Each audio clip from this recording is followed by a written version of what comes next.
Hey guys, and welcome back to Rambling, Rebellion has used the sabotage bonus. where in today's Select episode, a bonus for this battle. we'll be talking Combat about shielding bonus Transformers activated. Prime. And Transformers Prime was created by Alex Kurtzman, Roberto Orci, Our whatever, forces and are being Dwayne protected with combat shields. Capizzi or whatever. Enemy saboteurs have damaged our vehicles. And you'll remember Roberto Orci and Alex Kurtzman because they are the ones who also wrote the Transformers movies that, kind of sucked. But Transformers Prime, for whatever reason, worked out. Even though I think TV shows are more easily done than movies. And this is my opinion. I think TV shows have more time to kind of flesh out characters than movies do. But that's just my opinion. I mean, plenty of movies can do that. Like, Transformers Prime and the Transformers live-action series, it's just, you can almost kind of compare it to, like, the MCU and the DCEU, where the MCU took its time, and the DCU did not. The MCU took, what, I think six films before it got to the Avengers. The Avengers being the sixth film. Going Iron Man, Incredible Hulk, Iron Man 2. Or wait, Iron Man 2, then the Incredible Hulk. Right? Did it go that way? I can't even remember anymore. And then I think it went Thor, then Captain America, then the Avengers.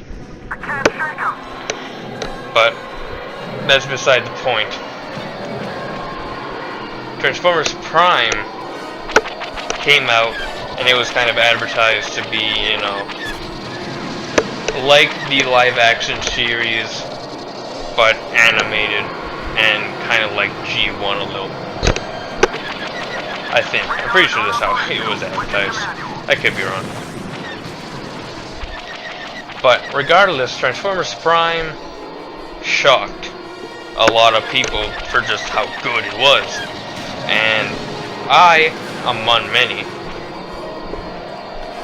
enjoyed the show and loved the show, loving the voice actors, the story, the characters, and again, in another TV show of Transformers, or rather just another Transformers property, the human characters were not what ruined it.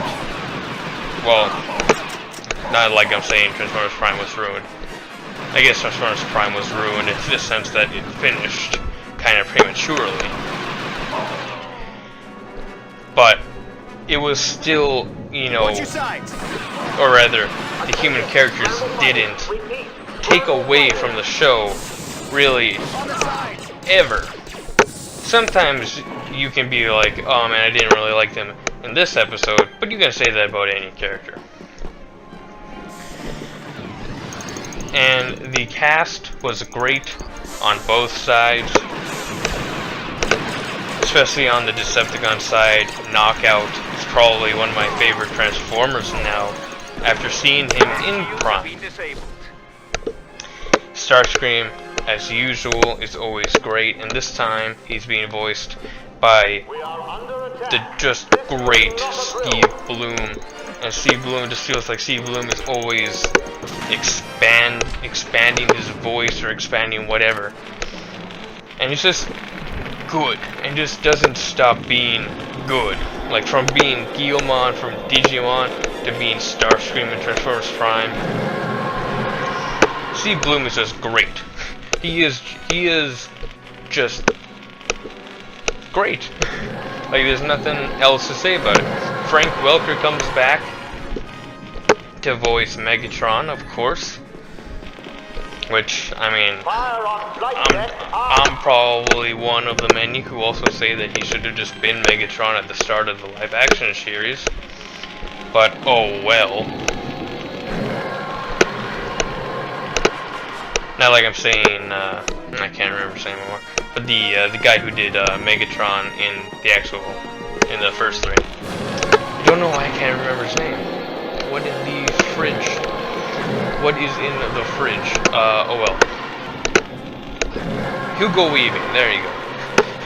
I was like, it's like on the tip of my tongue. I got it. I got it. Hugo Weaving. He was great, even with his comments after the third one, but whatever. And then of course on the Autobot side, Peter Cullen, just always voicing Optimus Prime at this point. It feels like, and is great. Even Dwayne "The Rock" Johnson, he came in for one episode, but was still pretty good. I guess he didn't really have a huge sample size, but oh well. And I can't remember any of the really other voice actors for the characters, but Nolan North came in near, I think, the second to last season, something like that, and he was pretty good. I mean, Nolan North is just always good whenever you can get him, but the cast was great, story was great. Another series where they bring in Unicron, but this Unicron was more of the Unicron of what they're doing with the live-action series, it looks like, even though, of course, the whole reboot. But, oh well, you know, that series was pretty much doomed from the start anyway. Well, from the second movie, I guess. First movie had some promise, and it had potential, and that potential was burned into the ground, just like the Nickelback song, "Burn It to the Ground," from the second film. The whole Unicron thing of Unicron actually not being its own planet, but actually being the Earth itself, like the Earth forming around Unicron. I don't exactly know when that was established, when it was first established, but that was my first time seeing it done in... Oh, that was my first time ever seeing it. And I thought it was a pretty interesting choice. But I thought it was a pretty good choice.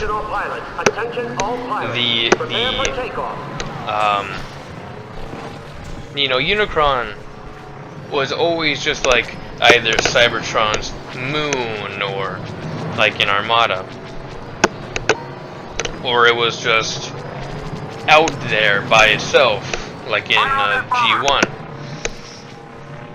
I think the Unicron actually being the Earth is a pretty good kind of design, even if it limits what Unicron, how you know, just destructive he can be.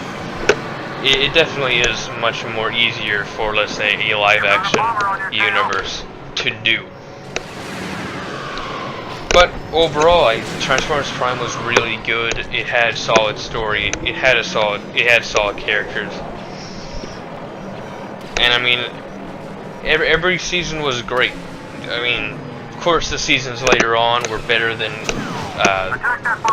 the first few, I guess. But even then, it was so great.